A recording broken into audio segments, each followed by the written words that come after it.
are back, people. Your favorite. And I'm never lying when I say this. Your favorite sports podcast, roaming the airwaves, rolling with Ramos, is back. I happen to be the one that holds the last name Ramos. I'd like to specifically thank my daddy for that one, Mike Ramos in heaven. I miss you very much, and I love you every day. I hope you see. Episode 98. Woo! We are two. It don't get no better than this, baby. That's how quick it is. Can you believe it? It's been 3 years. We're almost at 100 episodes. It's those of them things. I don't know if I said it right, but you know it's two. It's two of them things to 100. And you know, this week we pay homage to an American football linebacker who played in the National Football League for 11 seasons. He was drafted by the San Francisco 49ers in the first round of the 2000 draft, the 16th pick to be exact. He was voted to the Pro Bowl 5 times and was selected as an All-Pro 3 times. He recorded 756 tackles, 51.5 sacks, 21 forced fumbles, and 18 interceptions as a pro. He also played for the Seattle Seahawks and the Detroit Lions. If anybody knows him like we know him, if you're from the DMV, you know who this guy is because he's a DMV boy from Temple Hills. He went to Crossland. Episode 98, the Julian Peterson edition. And without further delay, because he's like Batman, he's on location. He is the star. What am I without him, Tristan? Brother. Another week. How's it going? How are you? Yeah, it's another week. I'm good. So I unexpectedly had to come into the office today. So that's where I currently am still. And so I was like, well, let me just take advantage and just, stay here for the show. And then as soon as we're done, I'm gonna be out of here. We gonna get because you I want to home be out of here. to your home cooked meal, your lovely wife, Yeah, exactly. and Thursday night football. Exactly. Okay, I got Exactly. you. Have I ever Exactly. said you wrong? Nah. You always look out for the Okay, kids. great. I thought you were about to say a couple of times. That's great. I didn't know what you was gonna say. Nah. I'm trying something new with the lineup this week, a little bit different. After this, I'm pretty sure Okay. you'll let me know if you like this. So first, we go to the NFL. COVID-19 in the National Football League. We start with the outbreak that's happening in Tennessee right now. According to Yahoo Sports, the Tennessee Titans reportedly received news on Thursday, that is today, that there are 2 more COVID-19 tests within the organization. According to NFL Network's Tom Pelissero, Wednesday's test revealed 1 new positive and confirmed a positive result from a previous inconclusive test.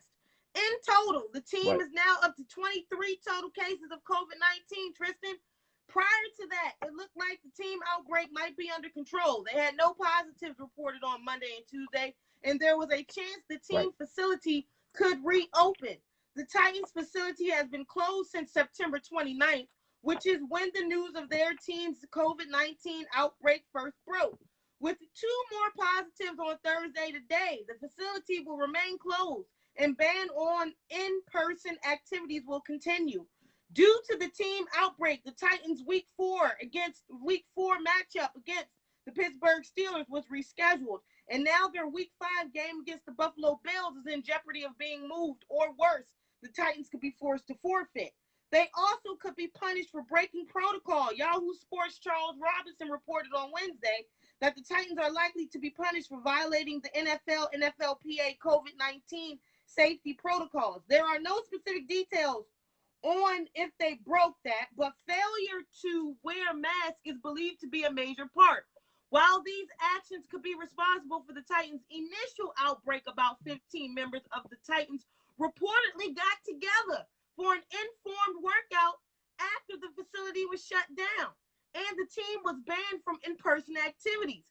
That's a violation of the COVID-19 protocols, and it's possible that the gathering in person during a team-wide outbreak could have further spread the virus.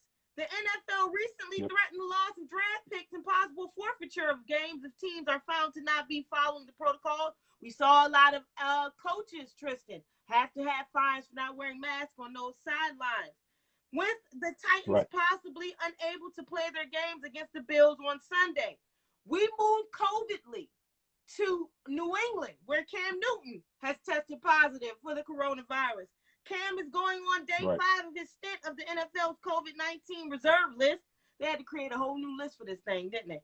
The New England Patriots Yeah. quarterback missed Monday's loss to the Kansas City Chiefs, which we will talk about in a minute.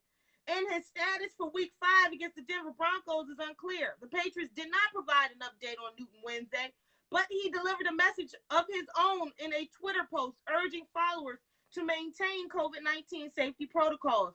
Newton's message arrives as the NFL is in the grips of a simmering COVID-19 crisis, with his teammate Stephon Gilmore announcing Wednesday that he tested positive. We know about the outbreak with the Titans. The league is scrambling to contain the outbreaks after mitigating COVID-19 spread through training camp and 3 weeks of the regular season. The inevitability of an airborne pandemic's impact on a sport not insulated by a bubble sets in. Newton is reportedly asymptomatic. Tristan, what stands out to me is that last phrase, the inevitability of an airborne pandemic's impact on a sport not insulated by a bubble sets in. We knew this may possibly happen. That's a huge statement. The NFL pushing forward and playing. It was inevitable that they would not stop or not try to have a season at its best, period. COVID-19 or not. We know what the league is about. With these outbreaks happening and the possibility of more, we already know, Tristan, all these guys coming up with injuries. There were no OTAs. There was no preseason. There was not a chance to get your body into football shape before going into football. These injuries are piling up on them. Things pushed to the side to control the virus. Some saying the Patriots and Chiefs should not have even played last week. Are we seeing the start to the end or the break of the NFL season because of the coronavirus? And will they be able to handle it? I mean, honestly, the NFL should be fairly nervous, especially with the outbreak going down there with the Tennessee Titans. I also want to say this. I really think I know people look at the NFL and they say, "Oh, you shouldn't have started the season. You shouldn't have, it shouldn't have began. You should have just cut the season and waited." But let's really think about this though. They started training camp around late July, going into now we're in October of the regular season, and at most they had maybe 1, 2 positive tests like all that time. Yeah. So at some point now we can't just look at the league and get on the league for having the season. Now we also need to look at the players and hold them accountable for whatever actions that they might have been doing. Because unlike the NBA, where you got like 15 players on the roster and you were able to put everybody in a controlled environment and use one court, one floor, and have everything controlled in that bubble, you can't do that with the NFL. 53-man roster. Yeah. You can't put that many teams in in a bubble. Mind you, for the NBA, we were going into playoff mode, so not all the teams were even in the bubble. We're not in that position for the NFL. In the NFL, we have all 32 teams with 53 players. There was nothing, in my opinion and in my eye, I don't see what more the NFL could have done to try to make this as safe as possible for the players. So now we got to look at the players being held accountable for their actions of what they do outside of the NFL facility. Because it's not like we're asking them to stay in this facility. They're going home to their families. So what are their families doing? It's so many different factors.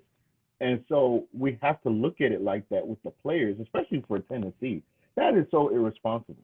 And then we, just before we got on air, I saw where the news broke saying that the NFL moved the game instead of Sunday. I believe they moved their game, the Tennessee game, instead of being on Sunday. I think they moved it to either Monday or Tuesday or something like that. And in my opinion, can you believe it? Right. Now, as a fan, we're like, oh, we got Sunday, Monday, Tuesday, and Thursday. But as a player on the opposing team that did all the right things, that's a disadvantage because you're asking the Bills to basically play a game. I can't remember if it was Monday or Tuesday. I can't remember what's on my head. But you're basically asking them to play a game then when they were supposed to do a Thursday game against the Chiefs. You're asking them for you're asking a disadvantage for the opposing team that has been following the rules because one team did it. I thought ultimately the Tennessee Titans should have forfeited. I feel like you have caused 2 weeks worth of football for your opponents playing against you. I feel like it warrants a forfeit of this game. And you're just going to have to take that L on your record. We're going to go through some games where we had some teams that just got in the arena that night. And that's how shifting this schedule has been. Right.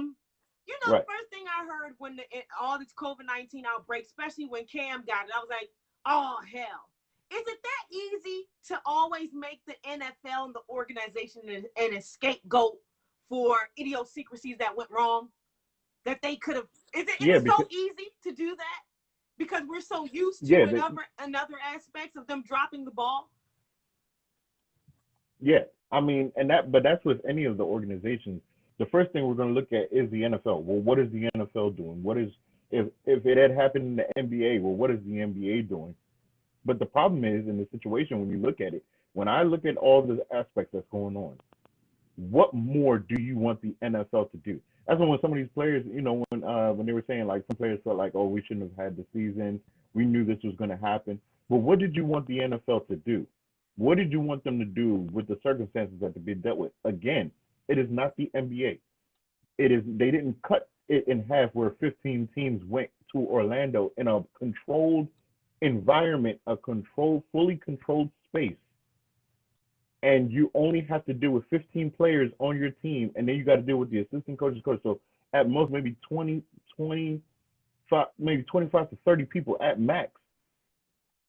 A football team has 53 players by itself. Then you're talking about the head coach, the defensive coordinators, the offensive coordinators, the strength coach, the wide receivers coach, the linebackers coach, the running back coach. Like that, it's so many people. It's a whole tribe.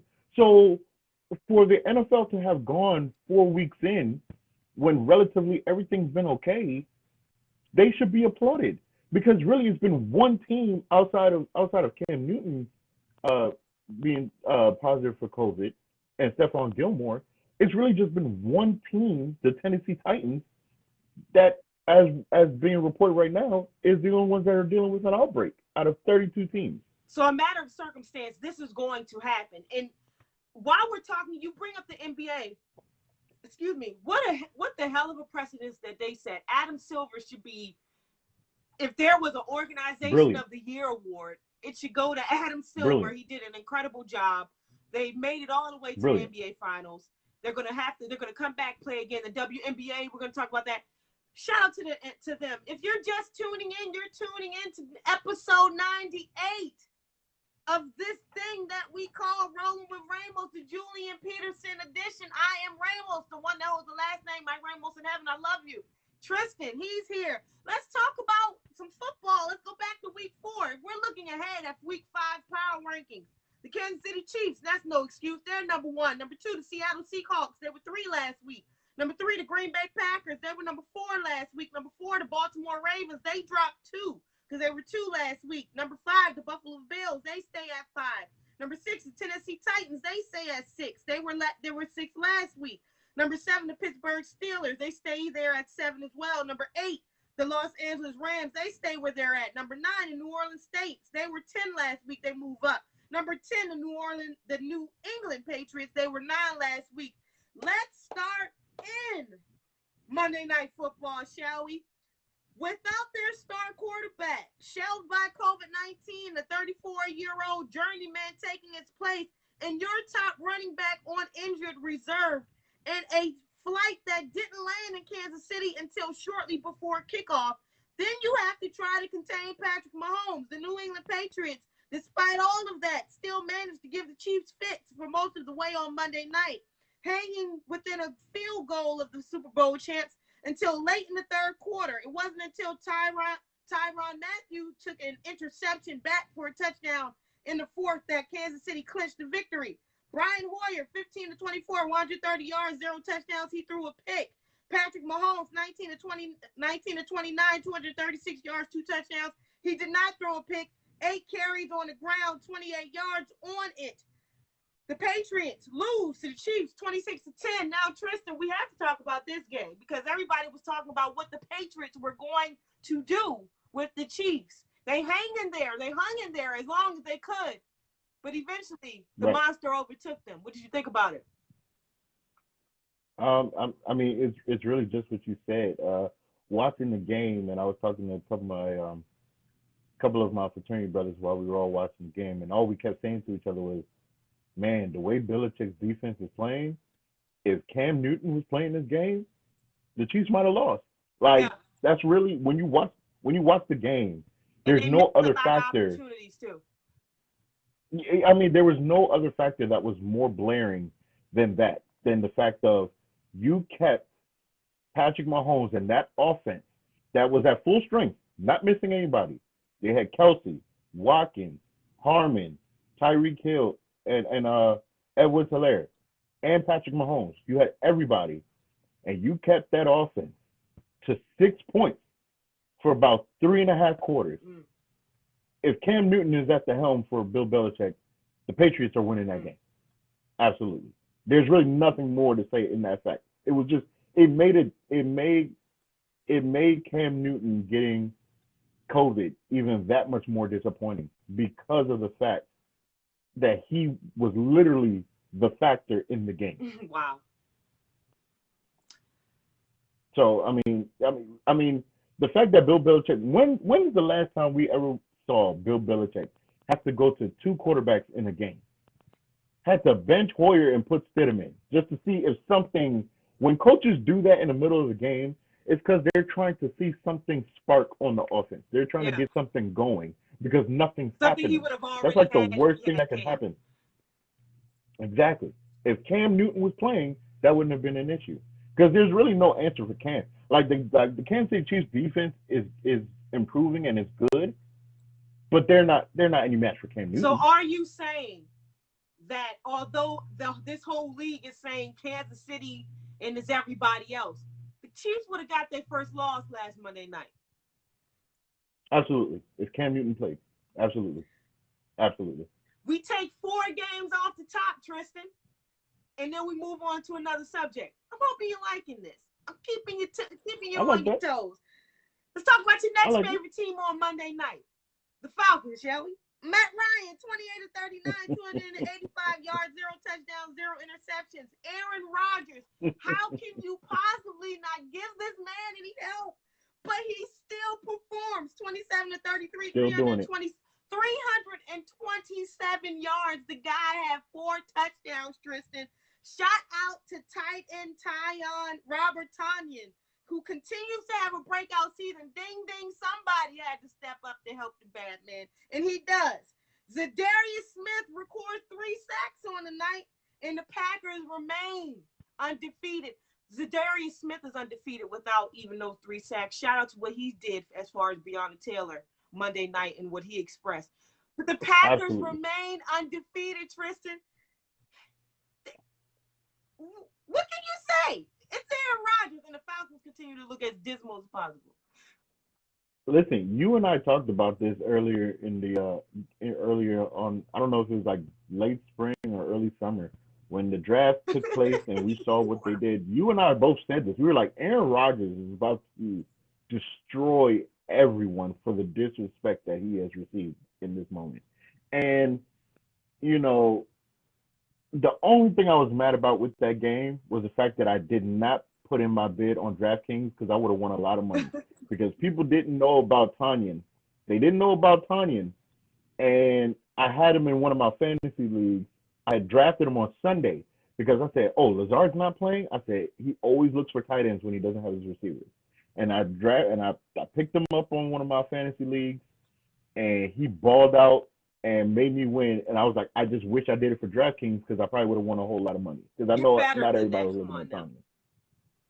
I'm just saying, hey, everybody needs money somehow. I mean, I might as well put the knowledge to use. But, I just wish I did that. But, I mean, Aaron Rodgers is on fire. And honestly, I mean, I'm still hanging my head on Russell Wilson as being the MVP of the league right now, but Aaron Rodgers is right there, like neck and neck, man. He is playing out of his mind. And the thing that was scary, the thing that makes it scary about Aaron Rodgers, he looks like he's having fun.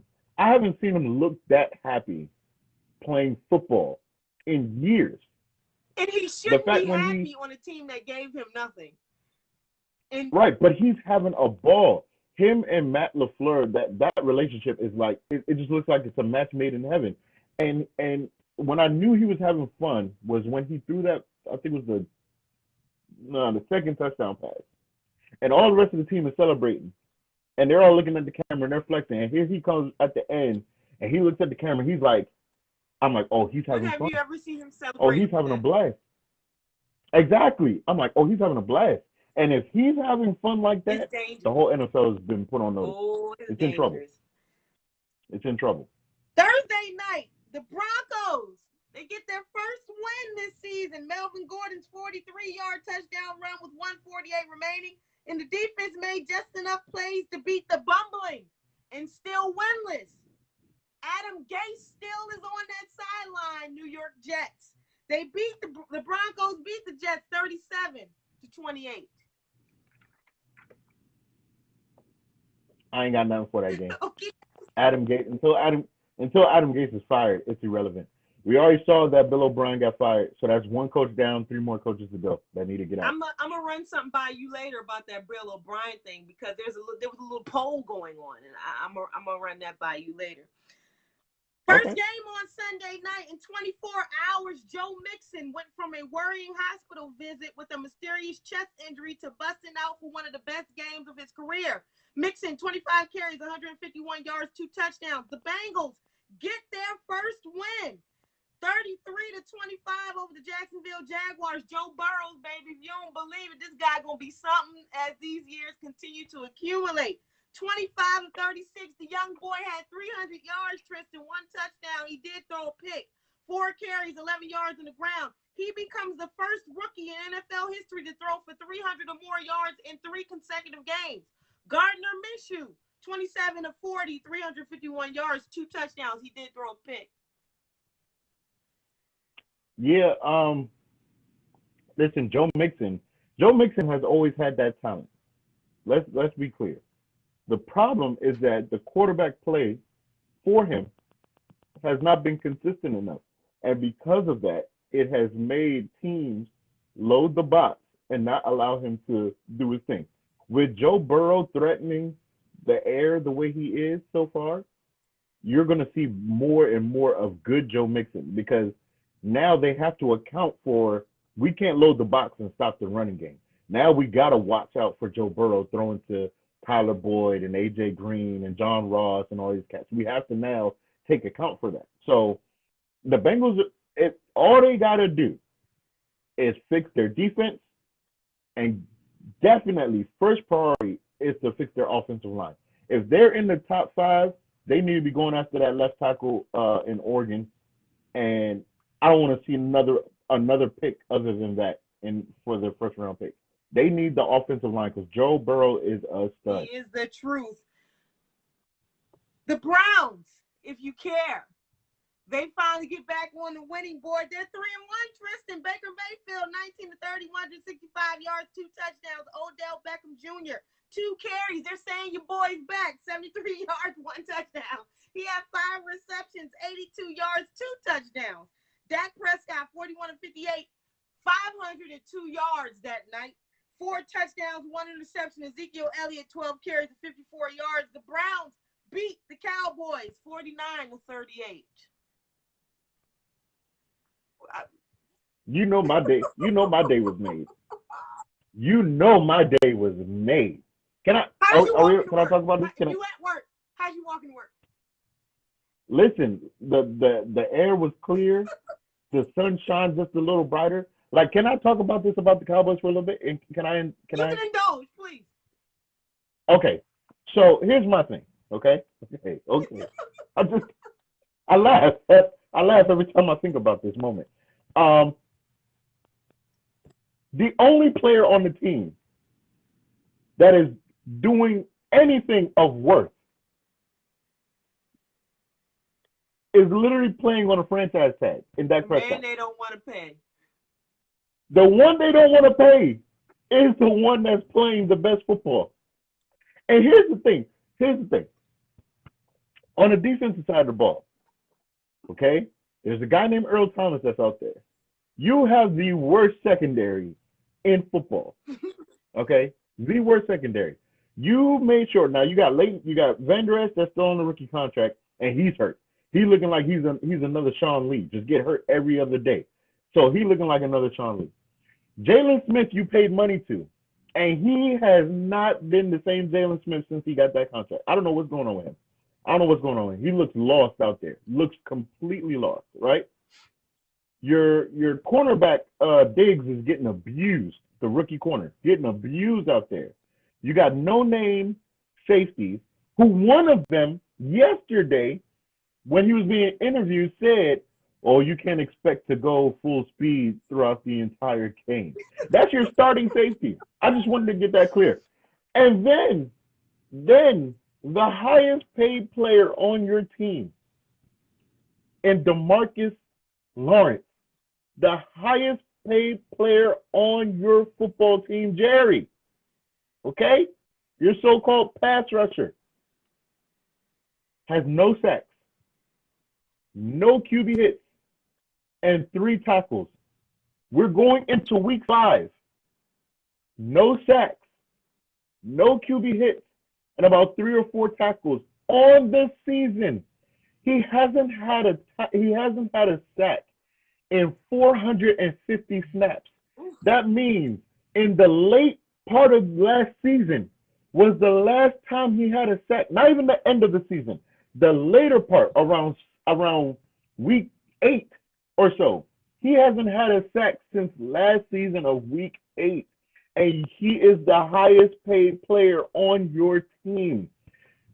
Ezekiel Elliott, you gave him $90-something million, and he only has 54 yards. You let him carry the ball only 12 times, and then threw it to him only 7 more. What are we supposed to do with that? You paid him $90-something million, but Dak Prescott, who's been cranking out 400 yards, 500 yards, cranking out 3 touchdowns. I mean, doing what he can do. Running for his life. You don't want to pay him. Then your offensive line is becoming shambles. You already had lost your center, your star center in Frederick. God bless him, because it's his health. So I'm not saying anything ill about him. It's his health. But God bless him. The backup to him is now on IR. And then Tyron Smith is considering shutting down the season because of his neck injury. So your offensive line is in complete shambles. And this is what we have to show. And then you hired Mike McCarthy, who everyone kept telling you the only reason he was successful for so long is because he has that bad man Aaron Rodgers over there in Green Bay. It's looking like the same Mike McCarthy issue. And then he hires Mike Nolan, who can't sniff defensive calls. And the only reason why he hired him was because Mike Nolan, once upon a time, was the coach for the 49ers and hired Mike McCarthy to be his offensive coordinator. So you basically hired him not off of merit, not off of skill, but you hired him to do him a favor. You hired him as a payback for hiring me as your OC. That's what you did. And you let Chris Richard walk out of your building, who had your defense at a certain place for the past 2 years. And you let him walk out your building and take old Mike Nolan in here. And then y'all have the audacity to say that nothing is going on with your defense. You just allowed over 300 yards of rushing to the Cleveland Browns. I understand they got Nick Chubb. I understand they got Kareem Hunt. But 300 yards, you basically played a college football game. 300 yards rushing in an NFL team to do 300 yards. If we're placing the blame here, and he was to blame, what would Jason Garrett say to the Dallas Cowboys now? But here's the thing. As mediocre as Jason Garrett is, That football team that we're watching right now is not a Jason Garrett team. Jason Garrett would not have them be that terrible. Not that And terrible. you Cowboys fans got the audacity every chance you get, and I said audacity. And we'll talk about them later. I know the Washington football team got its own problems down 95, but you got the But audacity we expect them to have problems. to be We putting us expect them on to have blast. problems. They got comments and Twitters about the Washington football team. Are you looking at your record? Are you looking at But no one came into this year saying the Washington football team was a playoff team, a potential Super Bowl contender. Going No to one. chip every No year, one. baby. America's team, America's bum, Every year. right every But when you look at their roster, on paper, they should be good. When you look at the roster on paper, they should be good. You have CeeDee Lamb, Gallup, Amari Cooper, Ezekiel Elliott, that awesome offensive line. Then you go to defense, the Marcus Lawrence you paid. You got all those interior defensive linemen to come in. Then you got the linebacker. You're supposed to be good. You're supposed to be good. Trash. And it doesn't make me upset. I'm only talking like this because I just don't understand the idiocy of Jason Garrett. That's all I'm trying to understand. But trust me, just keep losing. It puts a smile on my face every day. Just keep losing. It's fine. And the nice weather's sticking around a little bit longer too. You know what I'm just trying to listen. Anytime that the Cowboys lose, it's a great Monday. But they don't. If they lose on Monday, it's a great future. It's not like they lost because they looking at it like it's a victory because everybody else is the subject but the Dallas Cowboys. I'm confused. Anyway, speaking of say it again. I just want they need to be so lucky that they're in the NFC East division. Because if they were in any other division, we don't know who's gonna win this damn division again. The NFC East seems to be so competitive. Like, what the hell happened? It took 2 years to destruct it. You was looking at Carson Wentz being one of the top quarterbacks in the league. Look what happens to them. And then Philly was might get benched. Then next thing you know, the Cowboys were still in the thick of it. We knew that it was a toss-up between the Giants and the Washington Redskins at the time. Giants bench Eli. Then that was the beginning of Odell Beckham. What the hell happened to the NFC East? Speaking of what the hell happened, we go back into the NBA, Tristan. Sure. Somebody made some comments this week that stirred up some stuff a little bit. The earth is flat to this guy, but there was a lot of other things that seemed to be even flatter that made no logical sense and has the audacity. I say audacity when audacity ain't enough because you have the audacity to throw shade at the guy that is sitting in the finals 10 of them times. Anyways, Kyrie Irving, you remember him, right? This is the first time in my career, Tristan, where I could look down and be like, that mother bleep can make that shot too. Kevin Durant undoubtedly was pleased to hear Kyrie Irving's latest compliment about him. His former current teammates, not so much.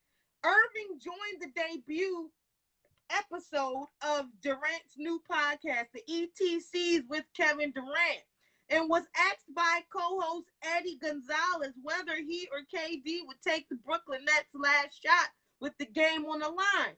He says, depends on who's hot. There was nothing wrong with that statement. He says, depends on who's hot. He says, other than that, that's a fair answer. Then Kyrie adds, I felt like I was the best option on every team I've played for down the stretch. This is the first time in my career where I can look down and be like, that mother beep can make that shot too. Then he goes on to add that Irving is an immensely talented scorer and a number 1 overall draft pick, so his confidence isn't unfounded, Tristan. But he's also essentially saying he had yet to trust. He's saying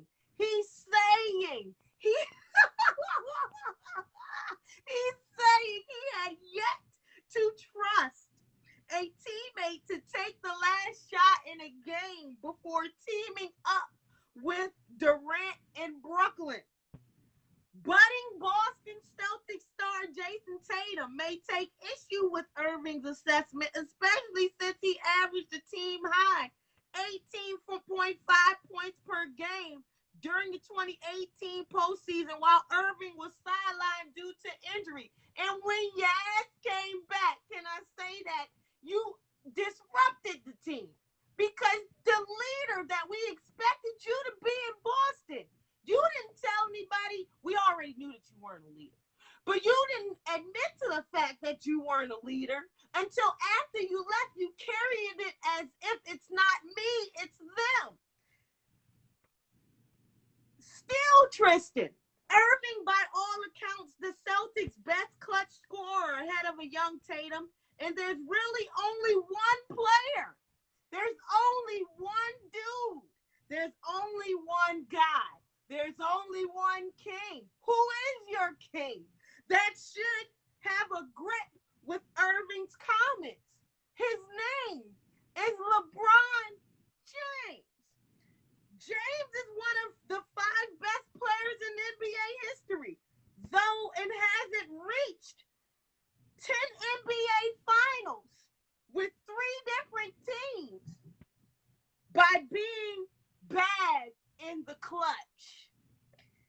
In Kyrie's eyes, though, Tristan, he and Durant are both better clutch scorers than LeBron, which may not have been the craziest comment he made on Durant's podcast. We mosey on down to the unkeptness that may be the Brooklyn Nets season because he out here talking like Oprah. You get a car, you get a car, you be the coach, you be the coach. Kyrie Irving on coaching, Tristan. He says, I don't really see us having a head coach. I guess this is coming from the fact that Tyronn Lue was the coach in Cleveland, and we all knew that LeBron ran things in Cleveland. So Tyronn Lue did what was best for business, and, he kept it quiet every once in a while, did what he was told. But anyways, he says, I don't really see us having a head coach. KD could be a head coach. I could be a head coach. The boy sounds like Oprah. Kevin Durant, I think they may share the same brain, Tristan, because Kevin Durant adds Jack Vaughn, the only guy that kept y'all relevant, even in a bubble, and you had the nerve not to give this man a head coaching job, and you give it to Steve Nash. Even Steve Nash should feel the way, some type of way about these comments. Jack Vaughn could be a head coach. KD as Jack Vaughn could be a head coach, could do it one day. He could do it one day. It's a collaborative effort. We're going to tackle this first. You're quiet. I need something. Is it flat in your head?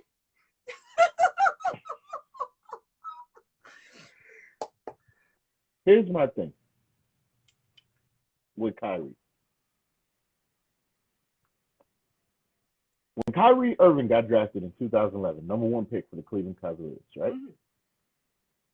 That was the season that the Cavs thought, well, the owner thought he was going to get his retribution because LeBron had left the Cavaliers for the Miami Heat, and that sent the Cavaliers into the pit of the abyss of one of the worst teams in the NBA. Kyrie Irving comes in. Okay? Kyrie Irving comes in, and then the next two seasons, guess where the Cavaliers picked in the NBA draft? Number 1. The lottery pick. When you were the guy, right? It was your team. Lottery pick. Come on over. LeBron comes back. Move your chair. I'm losing you. Gotcha. LeBron comes back, and LeBron not only gets you to the finals 4 straight times. After being gone and winning it somewhere else. Right. After winning it twice somewhere else. Not only does he get you to the finals, but then you beat a 73 win team. Now, albeit everybody talks about the block, but a lot of people talk about the shot that Kyrie hit. I have no qualms about Kyrie as a basketball player, as a scorer, as a closer. Here's the thing that gets interesting for me, though. I mean, I just want to make sure I got my notes. Here's the thing that makes interesting for me about Kyrie. Where's your notes? Right on my computer. I have my computer right here. The thing about Kyrie is the most games he's played since he's been in the NBA is 72 games. And that was the 2016-2017 season. Okay? Yes. And then you have the nerve to talk like you're the guy, and you go to the Celtics team in 2017, and you basically said, I no longer want to be Robin. I now want to be Nightwing, okay? Because LeBron is Batman. I have grown up now. For all my comic book fans, y'all know what I'm talking about. I am no longer Robin. You call me Nightwing now. That's basically what he wanted to do. You go to a team as young as they were, young Tatum, young Brown, young team, awesome. They were in the Eastern Conference Finals. And you get there, and they didn't even sniff the playoffs. 117, what was that, 17, 18 straight? Yes. And here's the thing about it. It wasn't like their team was decimated to get you. One player. With the same guys that's there that you're gone from now. Outside of Al Horford. One player was swapped. Because they need a veteran. Right. Al Horford was the guy that she kept. That's it. Literally, they just switched you. Isaiah Thomas goes to Cleveland. Kyrie comes to the Celtics. After they did him so dirty after his. He gave his whole. If you look, what was that, game 4 or game 5? No, it was game 6. I think it was game 5. If you watch that game, that was divine intervention by IT. Yes. Yes. So we deal with that, and then you barely play because during your stint with the Celtics, let me get my notes again. We gotta make sure we're accurate on this show. You only played 60. You played 60 games in 2017-18. You played 67 games in 2018-19.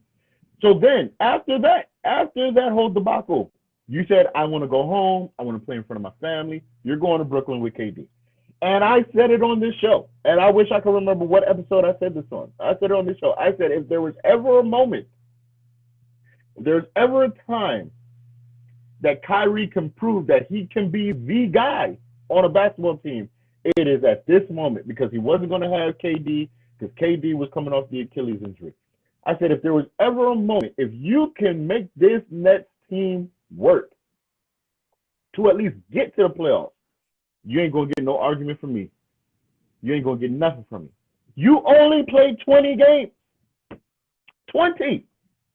And then the Brooklyn, because you played 20 games, the Brooklyn Nets still got to the playoffs without you. And now we're going to go into this new season, and you're going to be with KD. No one's going to look at you as the guy. They're going to look at KD as being the guy. You are now going back to playing second fiddle to someone else because KD is going to be the guy. You might think you're the dude, but you're not. KD is the dude. And then you did all this while disrespecting a person that in his 17th year is one game away from his 4th championship. Not only is he one game from his 4th championship, but this will be the 3rd team that he's gone to and made a champion in his 17th year. And more than likely, unless AD has some kind of crazy game on Friday, more than likely LeBron James will be the finals MVP. That's the guy you disrespected. Right. Not even, what, you talking about LeBron or Kyrie? LeBron, 2 different coaches. It's actually 5. Oh, yeah. 5. That's who you're going to disrespect? That's who you're gonna say that you felt like you had to be the guy on every game. You felt like you had to be the guy to close it out. That was your job. Your job was to be the closer. Your job. That's all you can do. You are not meant to be the guy that starts and finishes the game. You are to finish the game.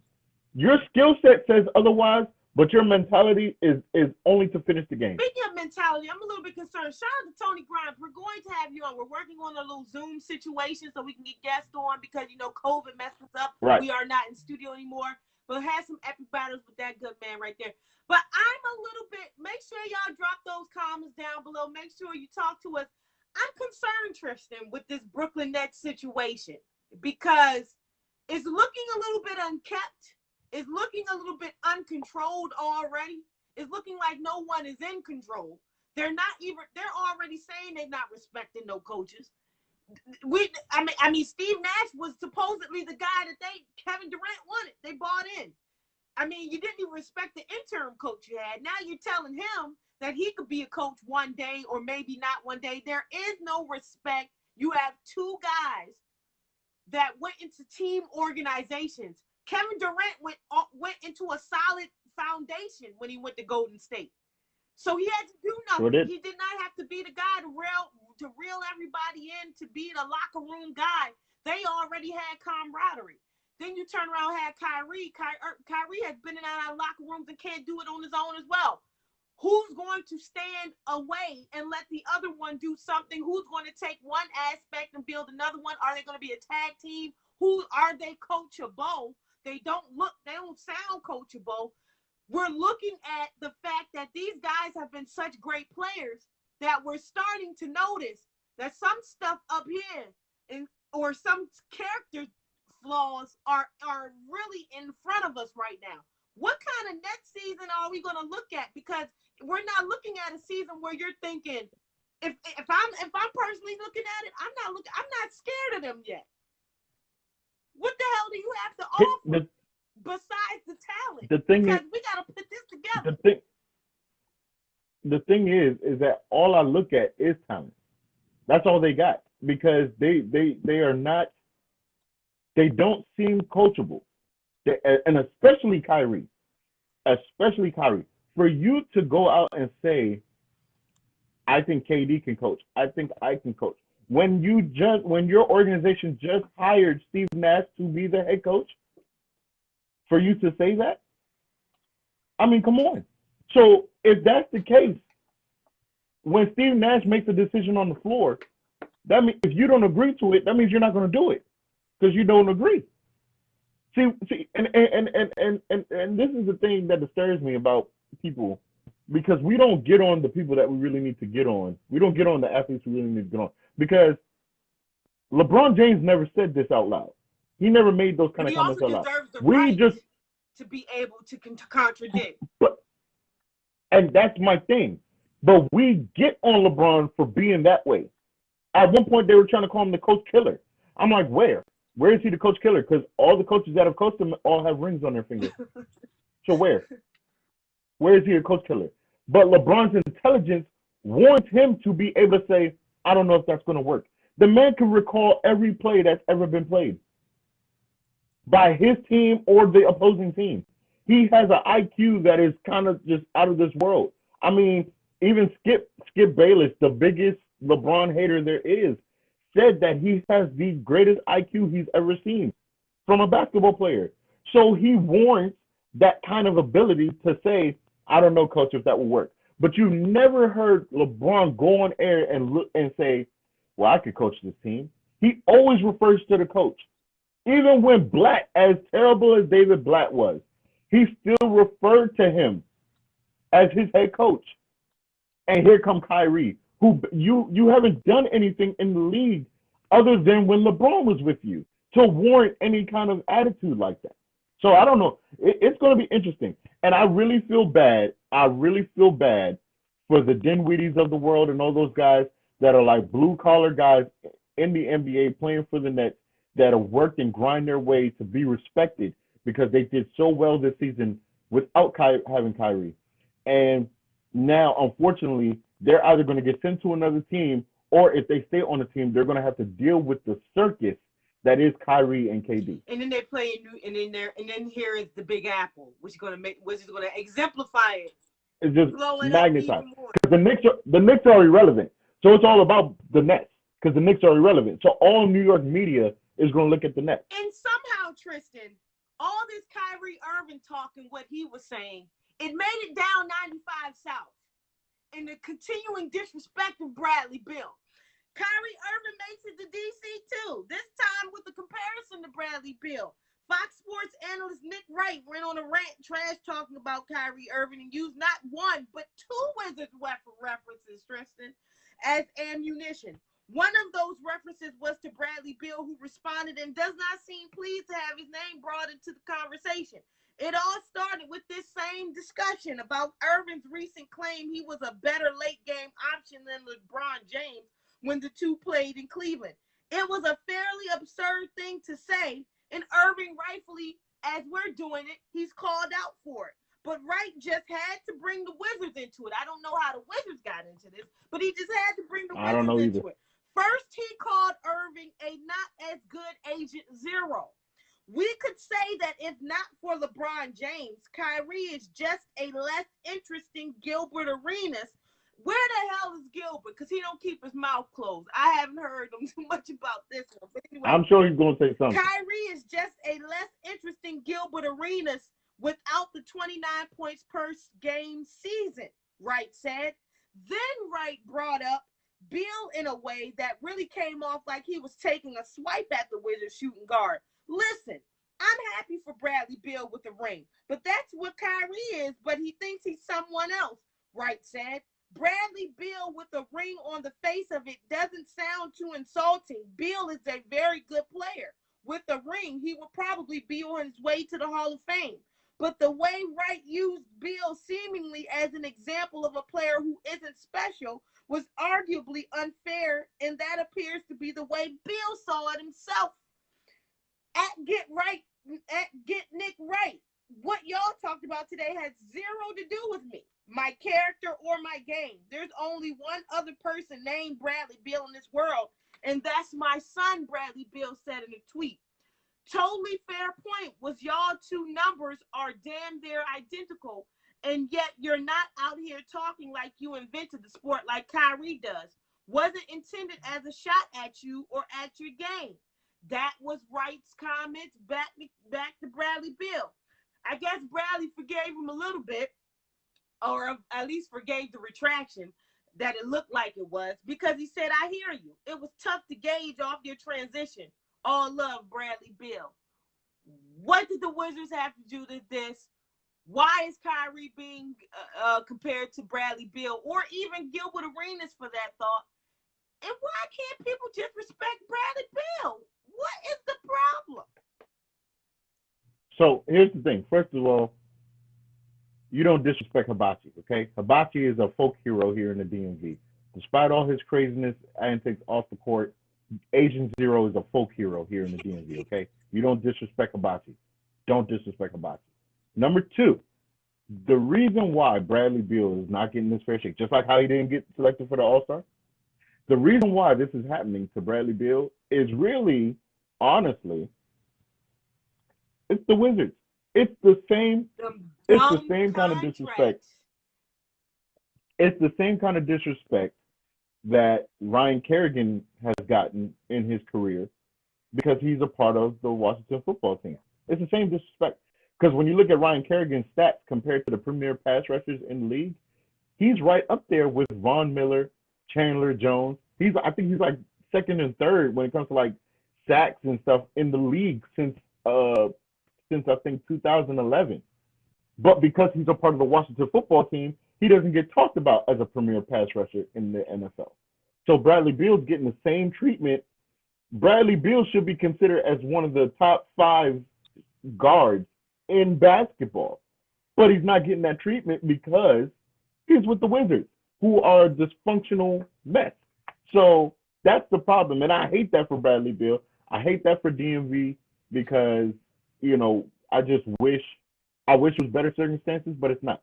You got a coach in Scott Brooks that doesn't know how to develop talent. He knows how to make really good players be good players.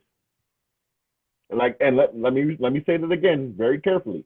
He knows how to make really good players good players. So he keeps He he can't keeps develop. the He can't superstars ready, but he doesn't know how to coach the rest of the team. keeps him Okay. even keel, but he doesn't know how to. He doesn't know how to take him to the next level. That's the problem that happened in OKC. It's the same problem that you're seeing right now. And then the fact that we don't know when John Wall's coming back, that's going to Will be a it be even miracle more in itself. dysfunctional Jesus for might have to come down.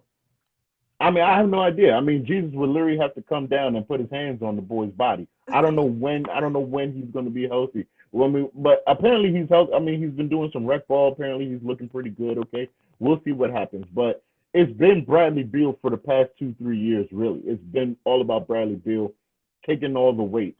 I mean, in my opinion, Kyrie Irving wishes he had the heart. Not, I'm not talking about skill, but I wish Kyrie would have the heart and the kind of gutter mentality that Bradley Beal has, because we would probably look at Kyrie in a better we're light. looking very Because I like have nothing silver but respect for spoonish Bradley Beal. rich kid.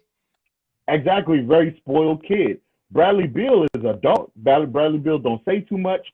Bradley Beal don't make no waves. All he do is go out there and drop 30. That's all And this Bradley was a Beal guy does. that used to I get hurt too. And when he didn't, right, and now it seems like he's gotten past that injury bug. So, I feel for Bradley Beal on that. He had every right to defend himself and defend his name. let's Absolutely. go back to the NFL, shall we?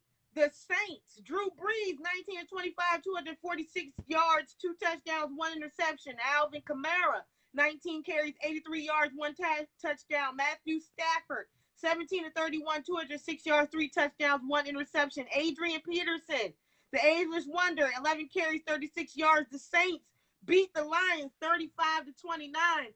But you ain't never seen the Saints this down, Tristan. They overcome a 2 touchdown deficit to beat Detroit. They played after a short night of sleep, coming off of its first 2-game losing streak in 3 years, and started the game without 6 injured starters. Not to mention, Saints fullback Michael Burton had a false positive test for the coronavirus Saturday, leading to another round of tests for his players and staff overnight in the Motor City. Yeah, the Saints don't look like the Saints. It's more and more looking as if Tom Brady could really take that division away from the Saints. It really, really does look like that. I don't know what's going on with that organization. I don't know what's going on with Drew Brees. He's not looking like himself. And let me say this: as of right now, as of today, Alvin Kamara is the best and most complete running back in the Yes. NFL.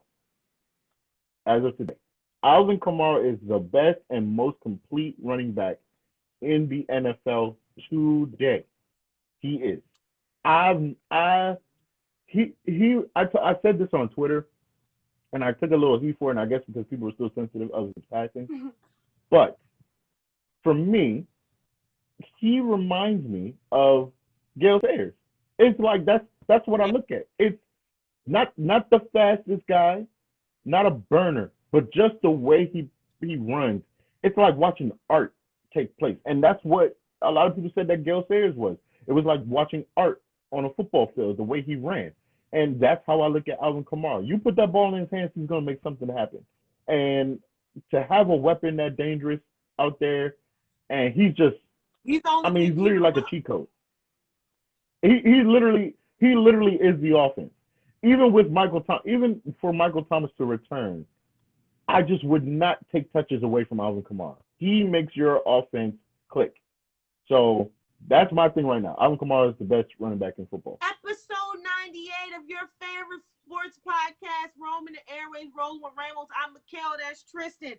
Someone that keeps on winning, that's still rolling on, mosey on down the road. He still got a whole bunch of babies that had a new one that's so beautiful. He still got Sierra on his arm. And the Seahawks, Tristan, you don't get no better. They still undefeated. Russell Wilson, 24-34. 380 yards for your boy. 2 touchdowns. He did throw a pick. Ryan Fitzpatrick, 29-45, 315 yards. He did not throw a touchdown. He threw 2 picks. The Seahawks beat the Dolphins 31-23. A Dolphins organization that actually, the governor of Florida, what the hell goes on in Florida? I don't know what they think, but he wants to allow Miami Dolphins to play in their stadium with 13,000 fans. Take a chill pill. It's a virus. I know you don't see it. Relax. But somebody that ain't relaxing. Russell Wilson, the Seahawks. The Seahawks.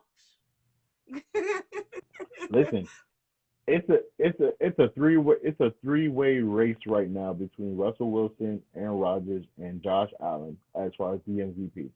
And for me, it's still Russell Wilson to be MVP. I'm Russell Wilson is, and I had discussed this with my frat brothers last week, and I really wanted to think about it. Frat brothers, we got to plug them. Yeah. Oh yeah, definitely. Steve, who's probably gonna see this. He's been itching to get on, so we definitely got to do that. But Russell Wilson is the best quarterback in football. Better than Patrick Mahomes. He's the best quarterback in football. The reason why I'm saying you're actually looking at right is now because, future, but every time they play one of them anyway, so I'm just saying. Yeah, but here's the reason why I'm saying this. And I know people are probably like, "We're crazy. Patrick Mahomes is da-da-da-da. Look at Aaron Rodgers. Da-da-da-da." This is why I'm saying this. I look at consistent, sustained excellence. And that's all I've gotten from Russell Wilson. And it looks like now that they have kind of unleashed or taken the ball and chains off him, so to speak, he's even more deadly. When you look at his complete game, and this is the thing I discussed, he might not have the biggest arm. He might not be the fastest. He might not be the biggest in size. He might not be the smartest. But he has all of those components. If you categorize a quarterback, a top-rated quarterback, if you made a list and you categorize the skill sets that made a quarterback top of his game. So you're saying arm strength, poise, mobility, decision making. Even though he might not be number one in every single one of those categories, he's definitely number 2 or number 3 in every category. He is the most complete package as far as a quarterback that you can get. And for me, he's the best deep ball thrower in the league. And what I mean by that is not that he has the strongest arm, but when he throws the deep ball, it's almost guaranteed that it's going to land in one of his receivers' hands. It's like he just places it. He knows the touch. He knows the velocity that he has to put on it, but he also knows the touch he has to put on it, that it literally just falls in their hand in stride.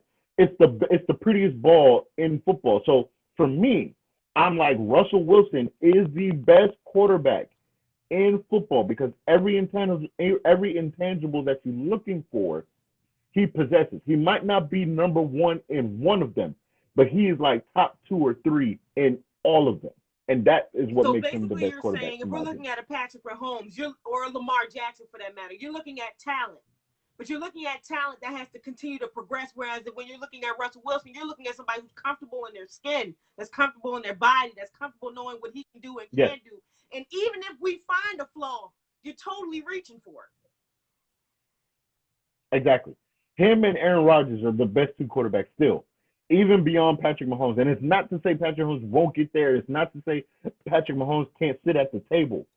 But right now, if I'm picking a quarterback to play football for my team, and I know week in and week out that he's there and I got a shot, it's Russell Wilson. And what kills me is the fact that I wanted the Washington football team to pick him in that draft because I liked him since he was at Wisconsin. We might have. You're right. Because he fell into it. You know what? You're right. Because he fell into a right situation in Seattle. They let him develop. You're actually right. We probably would have ruined him. We probably would have ruined him. We would have destroyed him. And probably would have. And even if, and not to mention, as a man, I know you can concur with this. Even if the game goes bad, he goes home to the beautifulness. Life is good. Life is okay. He lives for another day. He lives for another day. He's fine. Yeah. Win is going to be a winner. Exactly. Either way. In other cultures, that's changing. Tom Brady is introducing the Tampa Bay Buccaneers to a new way of winning. The 6-time Super Bowl champion led a comeback from behind victory for the first time since joining his new team. Bucks rally from a 17-point deficit. They beat the Chargers 38-31. Justin Herbert, 20 of 25, 290 yards, 3 touchdowns, 1 interception. Tom Brady, 30 of 46, 369 yards for Tom Brady. 5 of them things. He threw 5 touchdowns, 1 pick. Ronald Jones is second, 20 carries, 111 yards. Mike Evans, 7 receptions for 122 yards, 1 touchdown. Tom Brady spread the ball. Tom Brady's looking good. Tom Brady's getting more comfortable. Matter of fact, I want to see what's going on tonight because they're playing tonight against the Bears in real time. He's looking more and more comfortable. And like I said, the Saints, I'm just not as confident in the Saints as I was before the season started. So watch out for Tampa Bay and Tom Brady. And for the Chargers, listen. You like to coin this fact that you're like, oh, Tristan is never wrong. But I have to admit when I am wrong. And I know I was wrong. I was wrong about Justin Herbert. I was wrong. He's a lot better than I thought he would be. 1 out of 30. He's a lot better than I thought he would be. I was wrong. I didn't understand when a couple years ago when they were saying he could have been the number 1 pick. I didn't see it. I didn't understand. I didn't see what they saw, but I can admit that I was wrong. I was wrong about him. Let's mosey on to the WNBA because we still got to crown a champion in the NBA, but we've crowned one in the WNBA. And it's Come on, Seattle. Breanna Stewart scored 26 points, and the Seattle Storm won their second WNBA championship in 3 seasons, sweeping the Las Vegas Aces with a 92-59 rout Tuesday night. It's the 4th title in franchise history for the Storm, who also won in 2004, 2010, and 2018. Seattle had pretty much the same core group that won the 2018 championship back for this year, led by Stewart, the ageless, and the legend that is Sue Bird and Jewel Lloyd. The Storm joined Minnesota and Houston as the only franchises to win 4 championships. Seattle has now won a record 11 games in a row in the WNBA Finals, dating to the team's first championship in 2004. Bird has been a part of all of them. The veteran guard, who turns 40 next week, don't look a lick of it, was once a catalyst for the Storm. I don't cheat. I don't cheat the game. I do what I have to do to be able to play at a high level, said Bird, who missed all of last season with a knee injury and only played in half of the team's regular season games while dealing with a bone bruise. She finished with 5 points and 7 assists. The league's career assist leader averaged 11 assists in the 3-game sweep. First, let's talk about the Seattle Storm. And it's crazy. We saw Phoenix rising. You seeing another legend, Diana Taurasi over there. We seeing Skylar Diggins shooting them from half court. We seeing Brittany Griner. We're saying Phoenix. Everybody has to watch out for Phoenix. We knew that the Mystics weren't coming back with some key players because of the COVID-19 and sitting out as far as social injustice. So we knew it was a toss-up what they were going to do in a bubble. But it was room for a lot of these teams to emerge. But a lot of people were looking at Phoenix. There was a lot of going on. We didn't know if the LA Sparks could spark it up again. We were looking at the Connecticut Sun, a young team that's looking like they're moving. The Atlanta Dream. But the Seattle Storm restore order, Tristan. They are your WNBA 2020 champions. I honestly, I definitely got Phoenix for next year. I think putting those stars together, I think it's kind of like the Miami Heat treatment. So I think next year is that when we're going to really see their dominance. But man, shout outs to the Seattle Storm. And they did it in dominant fashion by doing a full sweep. And listen, I'm a huge fan of Diana Taurasi. I mean, I love her the way I love Kobe. I do. I really, since her, I'm telling you, since her days at Connecticut, at UConn, I mean, I love her. But man, that Sue Bird, dropping dimes.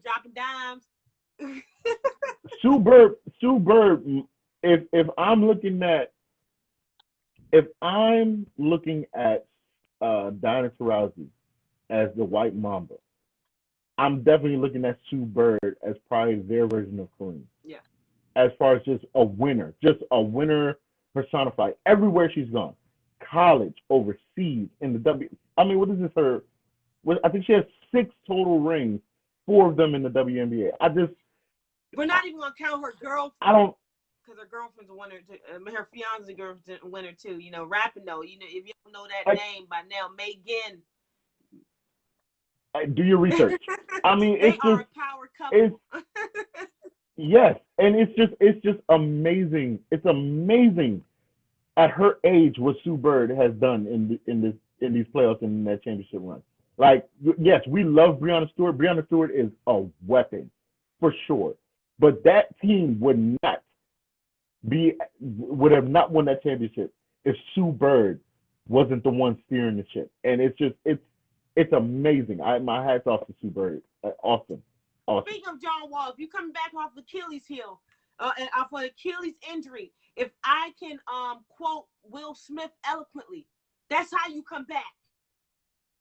If you come back, that's how you come back. Yes. Speaking of Breonna Stewart, the 26-year-old Stewart set a WNBA record by scoring more than 20 points for the 6th straight finals game. She earned WNBA Finals MVP honors for the 2nd time in her young career, becoming the 5th player to win multiple Finals MVP. Her play all season showed she had fully recovered from a torn Achilles tendon that sidelined her for the entire 2019 season. I remember when we talked about this, it was like a harsh pill to swallow. It was like, dang, she's gone. Yeah. Stewart and Bird were both on the bench for the most of the 4th quarter with the game well in hand. The 33-point margin, Tristan, that they won, that was their victory, was the biggest in WNBA Finals history. I mean, rightfully so. Like I said, when you see Seattle has the advantage of the big little. And even though Sue Bird is not little, but that's the advantage of the outside inside. And then the fact that Breonna Stewart plays like a stretch.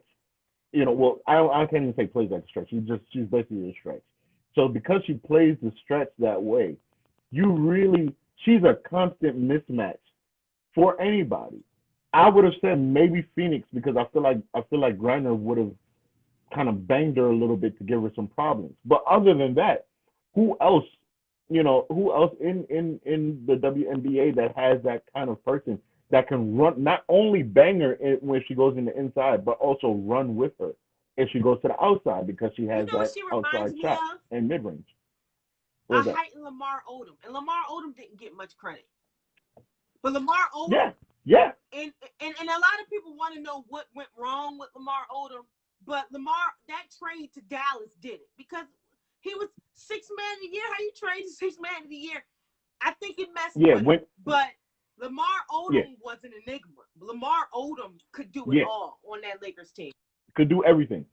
He could do everything. And you know what? That is a perfect comparison because Lamar Odom was someone that could do everything. Lamar Odom could put the ball on the floor, take it up. Lamar could beat you in the post. He could beat you on the outside. He had a great mid-range game. You really just didn't have an answer. Lamar Odom was somebody that you just kind of hope he had an off day. And that's the thing with Breonna Stewart.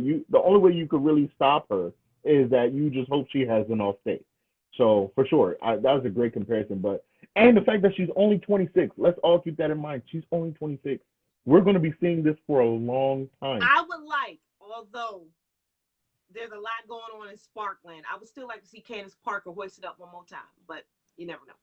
Anyways, we go back to the NFL, Tristan, and there's a lot of subplots in this one because now we talk about the Ravens and the Washington football team. Lamar Jackson ran for a 50-yard touchdown and threw for 2 scores in a bounce-back performance by the reigning NFL MVP, and the Ravens took control early in this one. Coming off of a humbling loss to Kansas City on Monday night, Baltimore used a forced fumble, a fake punt, and the longest run of Jackson's career to build a 21-10 halftime lead. The Ravens it's going to take some time. The Washington football team, 31-17. Lamar Jackson, 14-21, 193 yards, 2 touchdowns, 1 interception. Let's start there. September 28th, 2020, your girl's birthday. Thank you. I was watching this game. Everything Patrick Mahomes did worked for the defending Super Bowl champions. Mahomes put on a scintillating show while outperforming Lamar Jackson, who is 0-3 against the Chiefs and 21-1 against the rest of the NFL as a regular season starting quarterback. They beat the Ravens 34-20, with Mahomes leading the way. The Chiefs emphatically ended the Ravens' 14-game regular season winning streak while extending their own run to 12 games, including playoffs. Mahomes went 31 for 42 for 385 yards and averaged 6.5 yards on his four rushing attempts, shredding a Baltimore defense that had allowed only 2 touchdowns in its first 2 games. Jackson, no match as MVP, reigning MVP against Mahomes, 15 of 28, 97 yards, ran for 83, 30 of them on 1 carry during the Ravens' opening possession. It wasn't nearly enough against Mahomes, whose performance Jackson described in one word: outstanding. He also called them his kryptonite. Tristan, this was a statement game to a lot of people, because a lot of people saying that this is Patrick Mahomes' league. How can it be Patrick Mahomes' league if Lamar Jackson is the reigning MVP? But we also did not get a chance to see the Ravens so far in the playoff situation because they lost against the Titans. We're seeing in this Monday night game, with all eyes on them, that they had to, a lot of people saying they had to play this game. We don't want to, they bounced back, but we don't want to talk about having to have this in your head, because this game is a tiebreaker. This game is whole field advantage. So in the event that they get all the way to the AFC Championship, they will have to play Mahomes and Arrowhead. How long will it stick with them? Everybody has won. For a long time, it took Manning a whole lot of time to get over Tom Brady. We got to see how long Lamar Jackson and Patrick Mahomes will go at it. There is going to be years to come. Will he be able to end that demise a little bit sooner? Will this defeat carry them through the season? And will they be able to avenge it when it counts? So here's the thing, and I'm glad you brought up that reference about Brady and Manning. I think this is the same thing. I think this is our new Brady and Manning. I think Lamar and the Ravens, John Harbaugh, and all them guys, Andy Reid and Patrick Mahomes is going to be in their way for a long time. And so they got to figure out what is it going to take to get past them, because that's really what it is. I think what was Lamar's record? I think he's like 20 something and 21 against other teams. Against other teams, yet 0-4 against Kansas City. So I think this is what we're looking at, is the Manning and Dungy versus Brady and Belichick. It's the same situation, just in a different style, in a different flavor, as you will. But it's the same thing. And so with Lamar, I think Lamar needs another possession guy. I think he needs a possession receiver, one that is very crisp on the route tree, one that is very sure-handed, that can get the dirty yards as well as the big yards, to allow Hollywood to only be focused on taking the top off. Right now, you're asking Hollywood to do a lot more than what he's supposed to be doing at his size. You need another big receiver on the other side of him that could really be a weapon. Don't be surprised if after his suspension is lifted, if Antonio Brown doesn't get a call from the Ravens. I mean, it's just, you need that kind of guy to give Lamar Jackson another option other than Mark Andrews. And Mark Andrews is a stud, but you need another option than your tight end to help him develop as a passer, where he can be in the pocket and survey the field and go through his reads and have somebody that he can go to. Because right now, what it's looking like is when he drops back and passes, what it looks like is if Andrews is not open, then he looks for Hollywood. And if Hollywood is not open, the play is now broken down, and now he has to try and make something happen with his legs, because he doesn't trust Snead on that other side to make the play. So he's just they got to matter find of another circumstance of receiver. less weapons at the wrong time. Yes. What do we make of I missed it, so I'm gonna come back to it because I had a question about it. Okay. But Dwayne Haskins Jr., 32 of 45, 314 yards. He did not throw a touchdown. He did not throw a pick. But the big news in D.C., Tristan, as we know, because we've been watching it, is that Dwayne Haskins is benched in Washington. Allen will start Sunday's game against the Rams in place of Haskins, the team announced. Washington's new depth chart, Tristan. Kyle Allen, number 1. Number 2, Alex Smith. Number 3, Dwayne Haskins.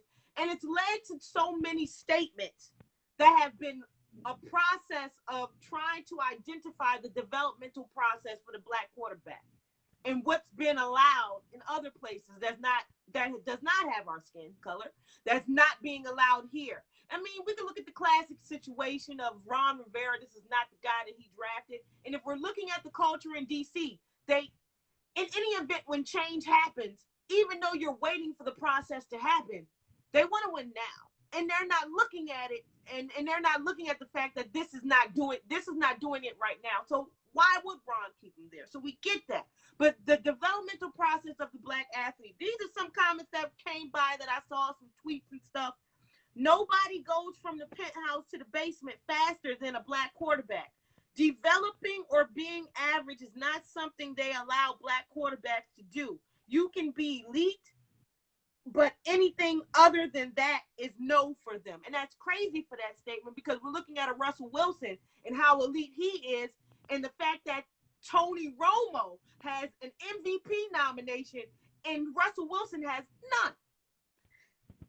Only Right. in D.C., Tristan, can Haskins be 1-3, have 4 touchdowns, 3 interceptions, 1 fumble, a 60.9% completion, 80.3 QB rating, and be benched, while Daniel Jones can be 0-4, 2 touchdowns, 5 interceptions, 1 fumble, 61% completion, 68.3 QB rating, and they say give him time to develop.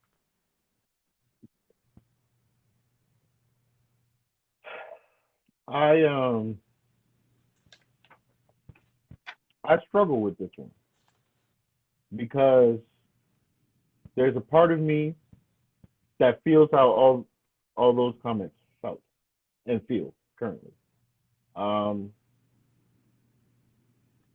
look at the situation he came into with Jay Gruden and Bruce Allen. I look at the situation of the team last season. How he wasn't what the coaches wanted to draft in the first place. It was a Dan Snyder call. And then I look in this season and I feel like the other part of me wants to give Ron Rivera the benefit of the doubt. And the reason why is because his whole coaching prowess is built on honesty and built on character. And he didn't shy away, even when his interviews, he didn't shy away from the topic. He didn't shy away from the comment about it. But what just seems like a struggle for me is the fact that Haskins at times looks very uncertain and unsure. And it's one thing when you're a rookie and you don't understand and you're still trying to go out there and do your thing, but it's another when you just look unsure and lost. It's like every ball he threw, it was almost as if he wasn't sure he wanted to throw the ball. I think if the Eagles were doing what they were supposed to do and the Cowboys were doing what they were supposed to do, I think Ron Rivera would keep Dwayne Haskins in there. But because both of those teams have been struggling and the division is so wide open, I feel like he feels that he is doing the team a disservice, the veterans that are on the team, a disservice, if he knows he has a better option to put out on the football field to win these games. We still got a shot. Because there's still a shot. Because there's still a shot. So because of that, it puts him in a bind. Now, he could be wrong. Kyle Allen can go in and Kyle Allen could stink it up the same way. Yeah. So he could be wrong. But I feel like in his DC, mind, they'll let you know. Right. But in his mind, I think Ron Rivera's like, I gotta take a shot at this. If they're gonna keep playing bad on their teams, I gotta take a shot at this. Because I have a defense that will keep me in. Because the defense was doing pretty good until the latter part of that game. So I have a defense that will keep, when healthy, will keep me in it. And if I have a guy that knows my system, that can just manage this thing and steer it, I might have a chance. So I think that's where we are right now. If we're looking at it from the heart, ooh, how hard is it to watch Dwayne Haskins sit on that sideline? It's tough. It's tough as a fan because we've waited so long to find a guy to be our guy that we draft, that we develop, and it just seems like we never get the chance. It's tough when it's a guy that is basically a hometown kid. It's tough when it's another black quarterback. It all makes it all hard and gut wrenching. But the NFL is in the business of winning games. Right now. The NFL is in the business of winning. Period. Whether it be now, whether it be later, but the objective every year is to win. And I feel like Ron Rivera's mind is, look at what the Cowboys are looking like, who really should be 0-4. Shouldn't even be 1-3. Really should be 0-4. Look at what the Cowboys are doing. Look at how the Eagles look. Look at how the Giants look. Because arguably right now, Redskins have a better defense than all three of those teams. So if that's what's happening, I got to take my shot as a head coach. My job is to win games. It's not to take somebody by the hand and coach them along. My job is to win. Especially if I'm sick. I don't have the energy. And especially if it's a guy that I did not select. Yeah. And that is the part that people are not really trying to grasp, that concept, because everybody's trying to come down on Ron Rivera like how terrible he's being. But no, he did not select Dwayne Haskins. He did not select Dwayne Haskins. Now, for me, what I had said was my ideal situation is that you let Dwayne play out the season, because two things will happen. It's either he's good and we can develop him and continue to move forward, and we could take whatever high pick we get, trade it down, get a whole bunch of picks, and load up the team, or he's bad and we do whatever we got to do with him, but we got a high pick where we could potentially try to shoot for Trevor Lawrence. We could potentially shoot for the kid from North Dakota. We could potentially shoot for Justin Fields, because the QB class of 21 is a loaded class. There's a lot of QB options. And there's a lot of teams that are playing bad football right now that are not necessarily looking for a quarterback. So we have a chance to get one of the top QBs of next year in our camp. Just as long as he ain't looking like Chip Kelly. But he can't look like Chip Kelly. Because that's what it sounds like. But I didn't draft him. I'm not going to keep him. I don't like him. And that has to be a hard decision, to come into something and not have your own. So now I got to work with what ain't mine. So when I do decide to put the one to the side, I'm being looked at like I'm the scapegoat. But wait a minute. If this is about building something that I'm doing, I got to do it my way. He got to sit down. I feel bad for him. And that's all he's been saying. I feel bad for the I do boy feel bad. still. And these statements I do. about the diversity that continues to show, the lack of it that continues to show in the NFL is crazy.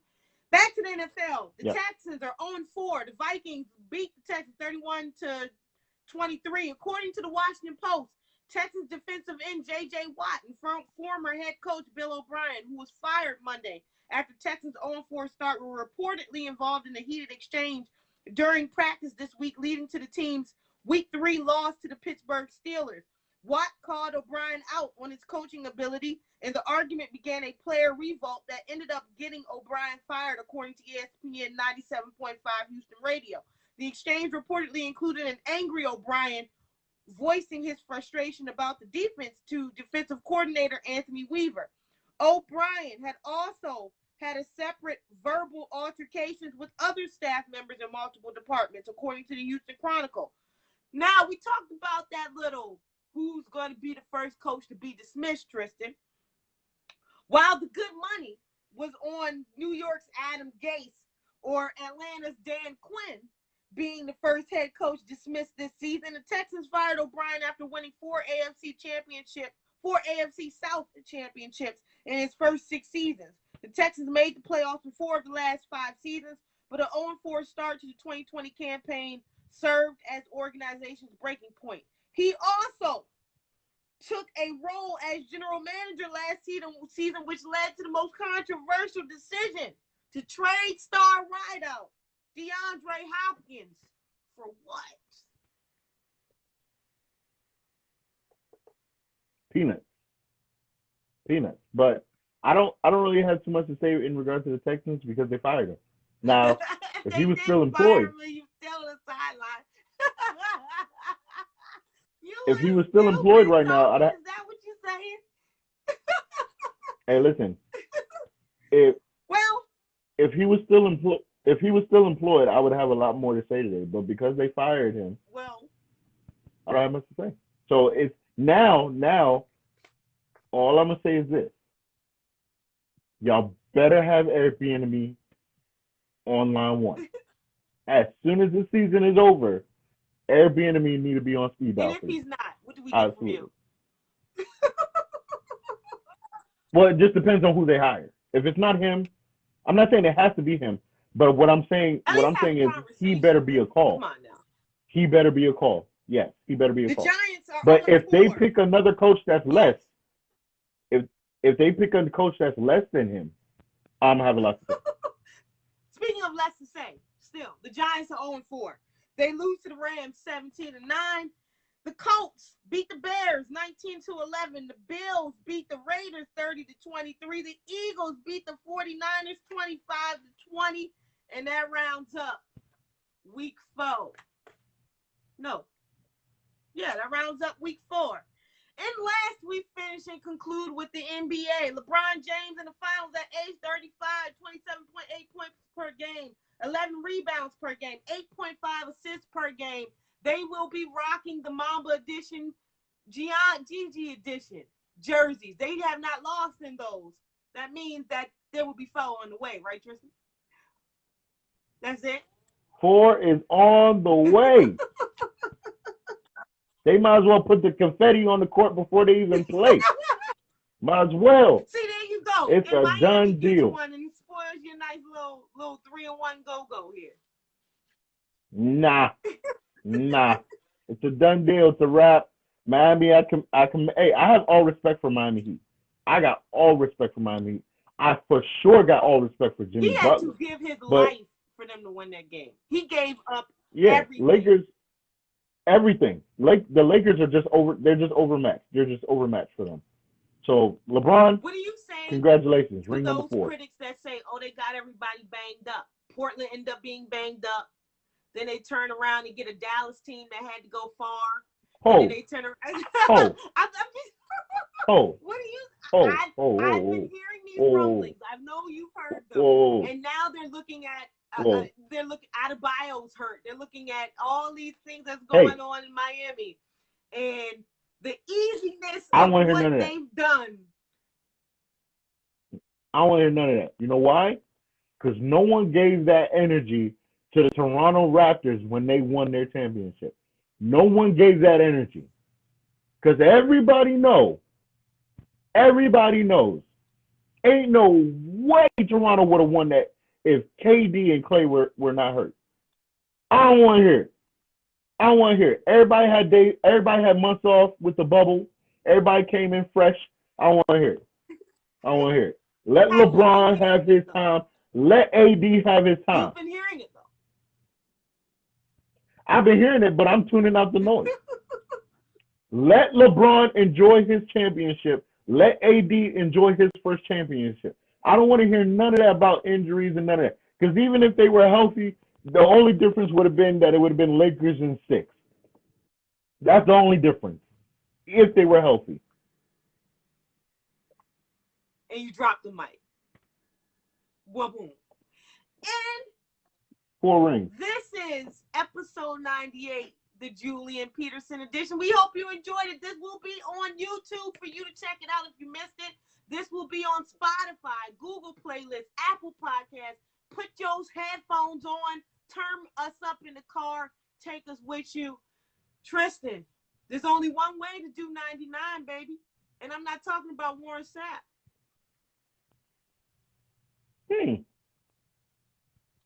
Are you going hockey? There's only one way. I got to be the greatest. Okay. All right. I'm with you. There's only one way to do 99. I'm with you.